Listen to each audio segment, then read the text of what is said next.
I cheated on my husband and destroyed my family. A Reddit story. He looked me in the eyes and whispered, I want a divorce. I begged my ex-husband to take me back after the affair, but he said he couldn't forgive me because I'd broken him. I'm writing this because my therapist suggested I let it all out, and oddly enough, the internet felt like the right place for it. Here's my story. I'm 42, and 3 years ago I cheated on my husband. He's 42 too. It destroyed our family, and I regret it every single day. We started dating when we were 19. We weren't each other's firsts, but for 22 years I thought we were happy. Of course, he had moments when he'd lose his temper, but he was always an open person. He could hold it in for a long time, then let out everything on his mind. I understood him. I did it too. Sometimes I'd say harsh things in anger, but he never held it against me. Our intimacy was good. Sure, he wanted it more often. He'd initiate every day, but I was a mom of 5 kids, 3 girls and 2 boys, and I was exhausted from staying home and managing everything. His frustration when we didn't get close irritated me. Looking back now, I see we could have made time more often. Still, he always helped around the house, worked 60 hours a week, and made sure I got enough sleep on weekends. I'd wake up to a clean house and breakfast ready. Years passed, our 3 oldest kids went off to college, and I felt empty. I got bored, felt like I was losing my mind from having nothing to do. Our 2 youngest sons still lived with us, but they were in middle school and barely needed me anymore. My husband noticed and suggested I get a job. Now I realize I should have said no, found a hobby, and done things differently. He was a little overweight but still attractive. My weight fluctuated between 50 and 209 pounds, depending on the year. When I started working again as a customer service rep, I weighed 58 pounds and felt great. I hadn't worked in 21 years, and it was nice to be back in a team. A few months in, I started hanging out with younger coworkers. They were about 25. My husband supported it, since I didn't have friends. I'd encouraged him to connect with his coworkers before, so I figured it was fair for me to do the same. But those girls started planting weird ideas in my head, that I could find someone better, that my husband wasn't all that attractive, that he was holding me back. One male coworker even said my husband was a weak guy pretending to be strong. I believed it. At the time it seemed like my husband just talked a lot, but didn't do much. Sure, I'd seen him argue with people who spoke badly about him and put them in their place effortlessly, but I never saw him get into a fight. I don't know where those thoughts came from. I loved him, respected him, and he respected me back. All our friends told me how lucky I was to have him, and I truly felt happy. But somehow those people got into my head, and I started doubting my love for him. Every time I talked to my coworkers, they pushed me harder toward cheating. Eventually, I started flirting with that same coworker who'd called my husband weak. He was my age, handsome, fit.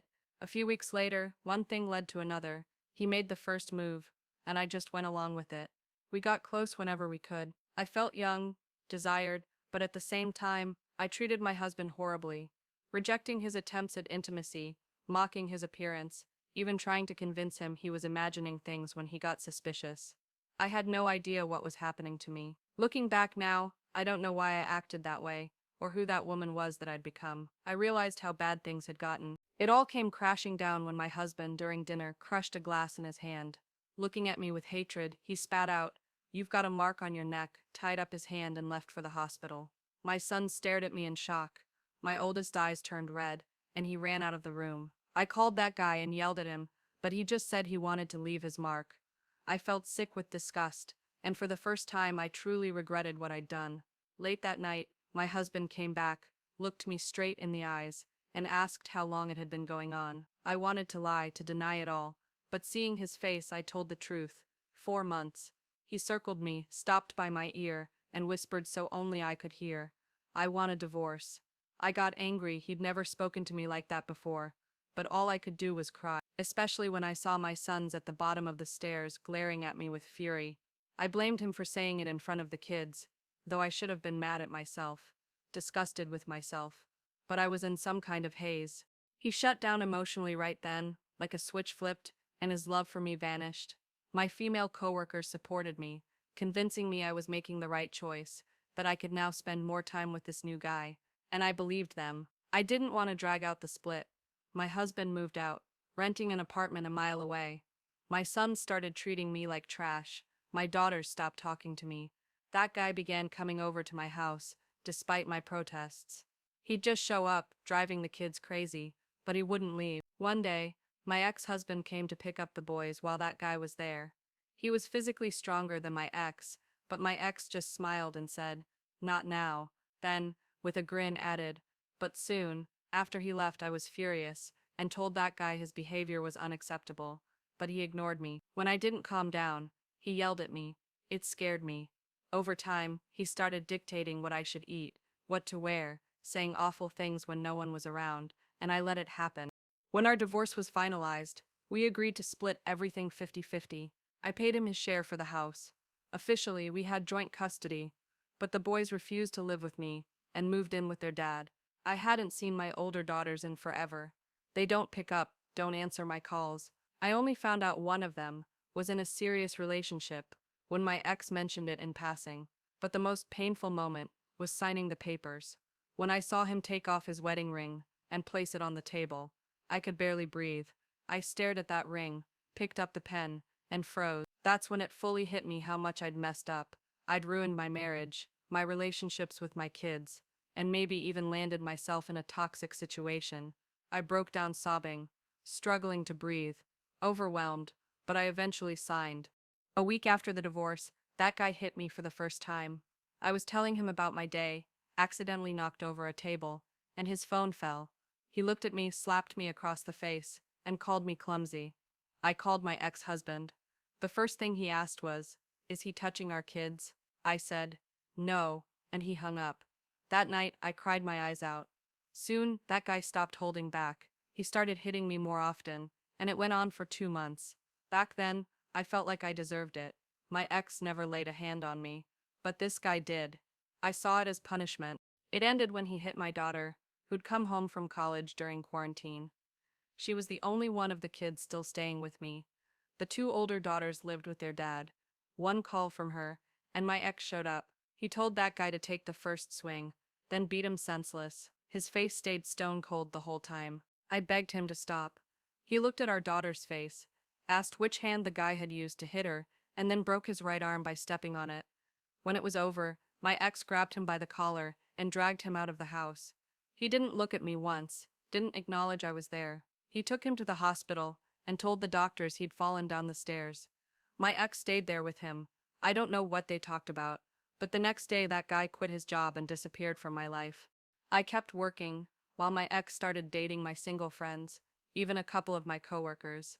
One of them was the same girl who'd egged me on to cheat.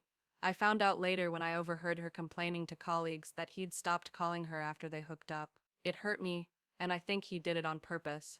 I tried dating other men, but nothing worked out. I'm a single mom with 5 kids. It scares people off. Looking back, I realize even that guy couldn't satisfy me the way my ex did. I asked myself, why did I let this happen? I was happy. How did I let myself be manipulated like that? I don't get it. During that time, the house was silent. My sons either locked themselves in their rooms or stayed with their dad. My daughters, except one, avoided me. It hurt. My ex saw what was happening and called a family meeting. All the kids came over. I was happy to see them together, but they didn't want to be there. He told them they had to talk to me. Then my youngest son called me a harsh name. It felt like a punch to the chest. I stared at him, unable to believe it. My ex yelled at him right in front of me. "Have I ever called your mother that?" he snapped. My son silently shook his head. "Your mother takes care of you. She loves you. You will respect her. What happened between us has nothing to do with you." He looked at all the kids, and it meant more than any words. "You're all going to start respecting your mother. Am I clear?" After that, my relationship with the kids began to improve. By the second anniversary of our divorce, we were acting pretty civil with each other, laughing, talking. He'd often come over to fix something or discuss the kids. For a while, it felt like my husband was back. One day, I reached out to him, but he pushed me away and left without a word. A month later, he started dating our youngest child's teacher. She's 32, 10 years younger than him. They have a lot in common, and she's stunningly beautiful. I tried to stay polite while they were together, but watching him look at her, touch her, laugh with her was tough. She became the center of his attention, and that's when I realized why people envied us. Why they said I was lucky to have him. It was his loyalty. Why hadn't I seen it before? I had a breakdown when I learned they were expecting a baby and planning to marry. When I came to, he was sitting beside me, brushing hair from my face. I broke down crying, begging him to forgive me for ruining our family. He didn't say anything, just held me, letting me get it all out. He came by every day, only leaving to see his fiancée. She even stopped by herself to check on me. I didn't deserve their sympathy, her kindness. She found me a therapist, and they paid for my treatment. My therapist was blunt. She said I'd had a midlife crisis, and instead of talking to my husband, let younger women manipulate me. She explained they wanted to wreck my marriage because they were lonely, probably never marrying themselves, and saw me as an easy target. Misery loves company, she said. The fact that one of them later ended up with my ex only proved her point.